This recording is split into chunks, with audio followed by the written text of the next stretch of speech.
పాపకి spinal cord injury అండి. ఆ స్పైనల్ కార్డ్ ఇంజ్యూరీ నేను ఆపరేషన్ చేయించుకుందామంటే మా ఇల్లు అమ్ముకోకుండా దాడిచెట్టు రాజా గారి గన్మెన్ కానిస్టేబుల్ మమ్మల్ని చాలా ఏడిపించారు సార్. మా పాపని నన్ను ఈరోజు పూర్తిగా మంచానికి అంకితం చేసేసారు. ఈడ్చి కొట్టేశారు పిల్లని. దాని ప్రాపర్టీ దానికి ఇప్పించమన్నానని నన్ను, మా ఆయన్ని, మా పాపని ముగ్గురిని కలిపి మెంటల్ హాస్పిటల్లో జాయిన్ చేశారు సార్ ఆ పోలీసులు, వైసీపీ నేతలు. వాళ్ళ నుంచి బయట రప్పించి గండి బాబ్జీ గారు, అనిత గారి ద్వారా చంద్రబాబు గారు గీతన్స్ హాస్పిటల్లో చేర్పించి నాకు నా బిడ్డకి ప్రాణభిక్ష పెట్టారు.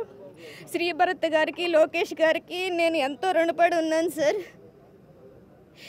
వాళ్ళ దాడిలో మీ పాపకి ఇట్లా అయిందమ్మా? అంతకుముందేనా? కొంచెం ఉంది సార్. దానికి పూర్తిగా ఈ దాడిలో పూర్తిగా చంపేయడానికే ట్రై చేశారు సార్. నాకు ఎటువంటి పొలిటికల్ పోలీస్ బ్యాక్గ్రౌండ్ లేదు సార్. నేను ఒక సాధారణమైన ముగ్గురుని అంతే.